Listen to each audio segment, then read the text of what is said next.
नमस्कार, बहुत स्वागत है आप सभी का। आप देख रहे हैं देश का number 1 Hindi news channel news 18 India और मैं हूं आपके साथ ऋतिका सिंह। पुतिन दुनिया के सबसे बेखौफ लीडर है। इस वक्त यूक्रेन दुनिया का सबसे खतरनाक इलाका है। यहां अब तक 1 करोड़ से ज्यादा बम गोले बरस चुके हैं, लेकिन इसके बावजूद पुतिन ने मारिउपोल का बेहद खतरनाक दौरा किया। लेकिन इस दौरे से भी ज्यादा चर्चा पुतिन की एक सीक्रेट मीटिंग को लेकर है। इस सीक्रेट मीटिंग में पुतिन ने यूक्रेन के भविष्य का पूरा खाका खींच दिया है।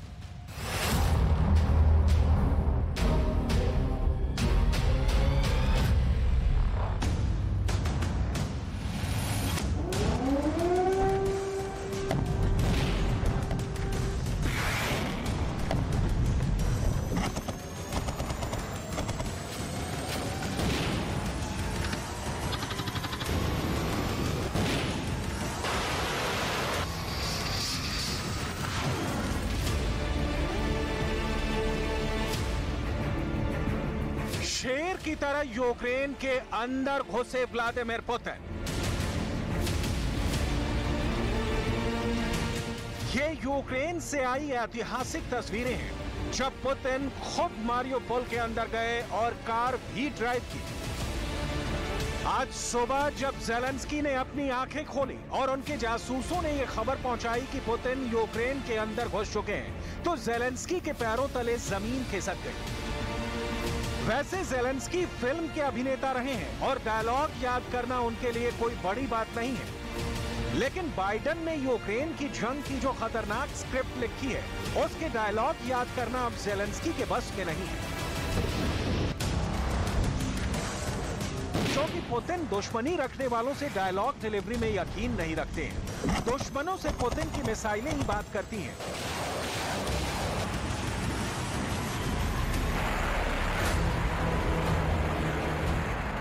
रूस के दुश्मनों से डायलॉग पुतिन के खतरनाक रॉकेट लॉन्चर करते हैं। पिछले 1 साल से पुतिन के जखीरों से निकले खौफनाक हथियारों ने यूक्रेन का नक्शा और दुनिया का पूरा इतिहास बदल कर रख दिया है।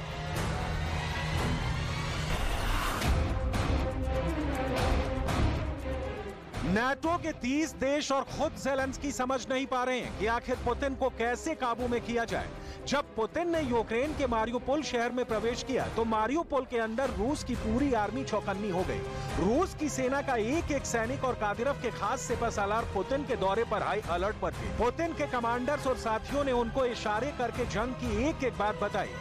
पुतिन ने कुछ निर्देश भी दिए जिसके बारे में आपको आगे विस्तार से बताएंगे।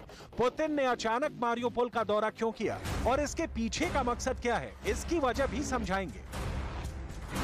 उस हेडलाइंस की भी बात होगी जो पुतिन के यूक्रेन दौरे से भी बड़ी हेडलाइंस बनी। दरअसल पुतिन ने अपने खामोश जनरल से बेहद सीक्रेट मुलाकात की है।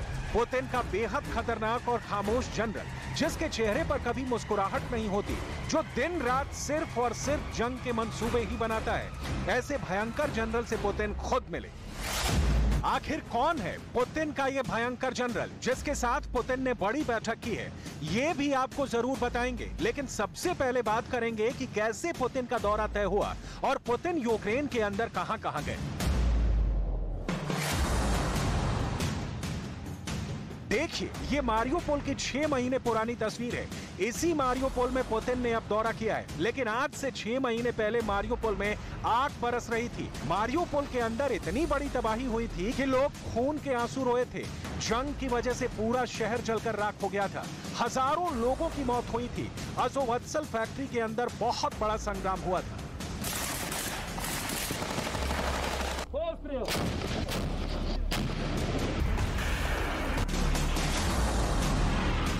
लेकिन जब पुतिन मारिउपोल के अंदर गए तो मारिउपोल एकदम शांत था। यहाँ अब जंग के बादल नहीं हैं।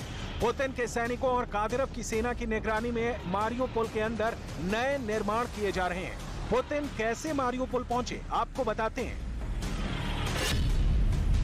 रूस की समाचार एजेंसी तास ने क्रेमलिन का हवाला देते हुए बताया कि पुतिन ने हेलीकॉप्टर से मारिउपोल के लिए मॉस्को से उड़ान भरी और 1250 किलोमीटर की दूरी तय करके मारिउपोल पहुंचे। रात में मारियोपोल पहुंचकर पुतिन ने कार ड्राइव की। ये पुतिन का सबसे बड़ा ड्रीम था। मारियोपोल के ऐतिहासिक शहर में कार ड्राइविंग। जब पुतिन कार ड्राइव कर रहे थे तो एकदम अंधेरा था। मारियोपोल की खाली सड़कों पर पुतिन एकदम रिलैक्स नजर आ रहे थे। पुतिन के साथ पुतिन के करीबी रूस के उप प्रधानमंत्री मराट खुसुलिन भी थे।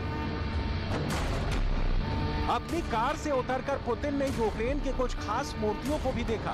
यूक्रेन के चौक चौराहों की वो मूर्तियां जो गर्व से खड़ी थी, आज पुतिन के सामने नजर आ रही हैं।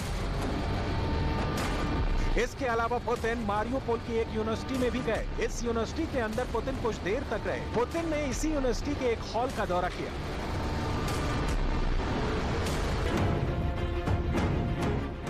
और इसके बाद पुतिन दोबारा कार पर सवार हुए और उनको वो सारी जगहें दिखाई गई जहां पर रूस नई इमारतें बना रहा है। दरअसल मारियोपोल के अंदर पुरानी इमारतों को तोड़कर पूरे शहर को एक नए तरीके से बसाया जा रहा है। पुतिन ने इस पूरे नए निर्माण के बारे में बातचीत की। इसके अलावा मारियोपोल के लोग उस वक्त भौचक्के रह गए जब अचानक उन्होंने दरवाजे खोले और उनको पुतिन नजर आए। पुतिन कई जगहों पर मारियोपोल के आम लोगों से भी मिले और उनका हाल चाल जाना। जब मारियोपोल पर ज़ेलेंस्की का अधिकार था तो मारियोपोल में 4,50,000 लोग रहते थे। अब मारियोपोल में सिर्फ 1,50,000 लोग ही रहते हैं। यानी मारियोपोल के 3 लाख लोग डर के मारे भाग चुके हैं।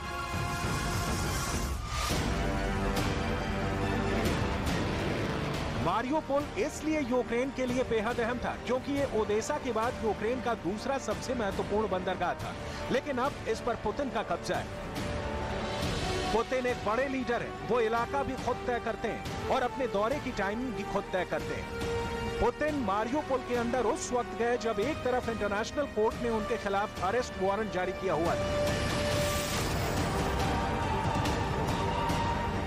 Почнеться історична відповідальність. Керівник держави-терориста і ще одна посадова особа Росії офіційно стали підозрюваними у воєнному злочині, у депортації українських дітей, незаконному переміщенні тисяч наших дітей на територію держави-терориста.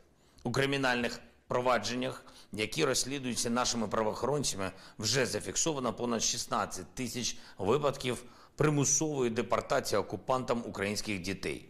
Але реальне повне число депортованих може бути значно більше.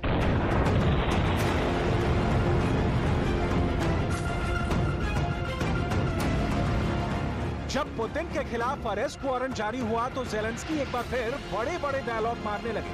लेकिन अब पुतिन ने ऐसे वारंट्स पर अपने प्रतीकात्मक जवाब दे दिए।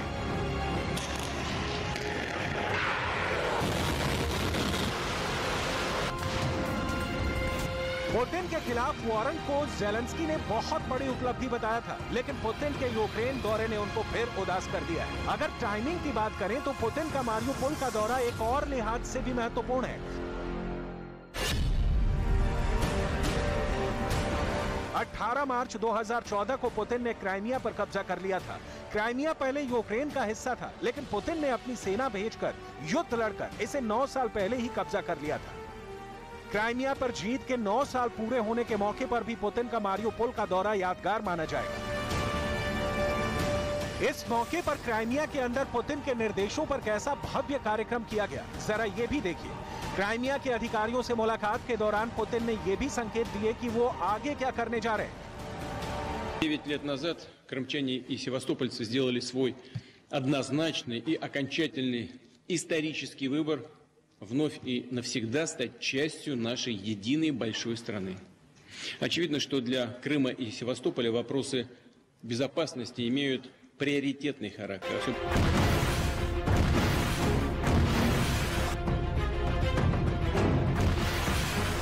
लेकिन इस मौके पर पुतिन ने अपने सबसे खास जनरल वैलेरी गेरासिमोव से भी बात की। वैलेरी गेरासिमोव का हेडक्वार्टर रूस के बॉर्डर सिटी रोस्तोव में है। आखिर कौन है वैलेरी गेरासिमोव, जरा आपको बताते हैं। पुतिन इस वक्त रूस के उप रक्षा मंत्री भी हैं, लेकिन उनकी सबसे बड़ी जिम्मेदारी यूक्रेन की जंग में फतह हासिल करना है।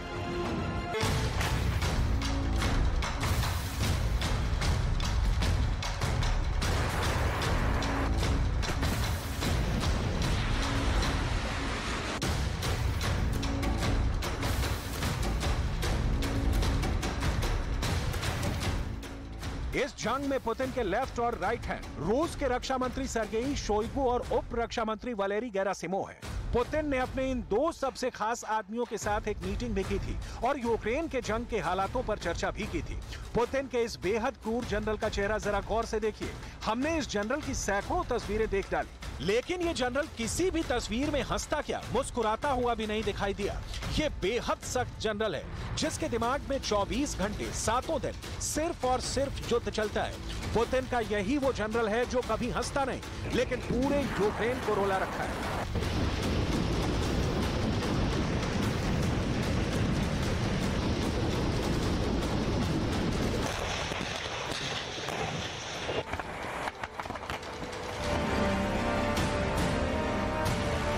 इस जनरल के नाम से दुनिया में एक प्रसिद्ध मिलिट्री सिद्धांत भी है जिसका नाम है युद्ध का गेरासिमोव सिद्धांत। गेरासिमोव एक ऐसे जनरल हैं जो अपनी योग्यता की वजह से पुतिन के बेहद करीब आ गए। जनरल गेरासिमोव ने दुनिया को एक मिलिट्री सिद्धांत भी दिया है जिसे युद्ध का गेरासिमोव सिद्धांत कहते हैं। इस सिद्धांत के मुताबिक जमीन पर लड़े जा रहे युद्ध के अलावा भी दुश्मन को राजनीतिक और आर्थिक युद्ध में घेरना बहुत जरूरी होता है। गेरासिमोव के मुताबिक युद्ध के साथ साथ हमेशा दुश्मन के साथ शांति वार्ता भी चलाकर रखनी चाहिए ताकि दुश्मन को हमेशा भ्रम में रखा जा सके। जमीन पर लड़े जा रहे युद्ध के अलावा दुश्मन की आर्थिक नाकेबंदी भी बेहद जरूरी है। दुश्मन देश के राष्ट्राध्यक्ष के खिलाफ विपक्ष को धार देने की रणनीति भी गेरासिमोव सिद्धांत का ही हिस्सा है।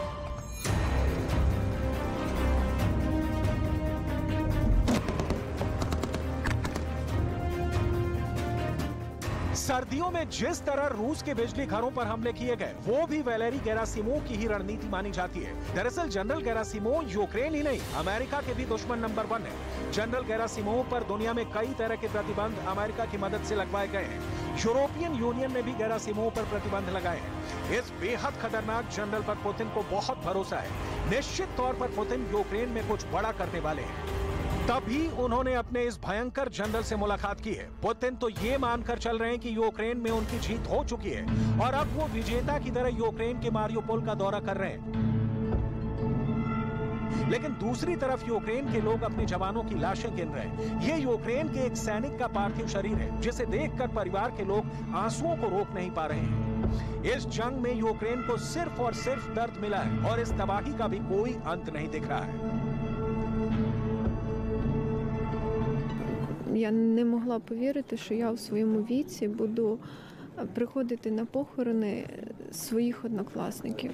Що, на жаль, отак от ми зустрічаємось. Я вважаю, що дуже важливо надати йому честь, бути тут, проводжати його в останню путь. Я тут сьогодні, тому що це все, що я можу зробити для цього хлопця, для того, щоб віддати йому шану і для того, щоб висловити свою подяку, тому що хлопцю 22 роки. Він хлопчик. पूरी दुनिया इस युद्ध के खत्म होने का इंतजार कर रही है, लेकिन इस जंग को लड़ रहे लोगों ने अभी जंग और लड़ने का फैसला लिया है।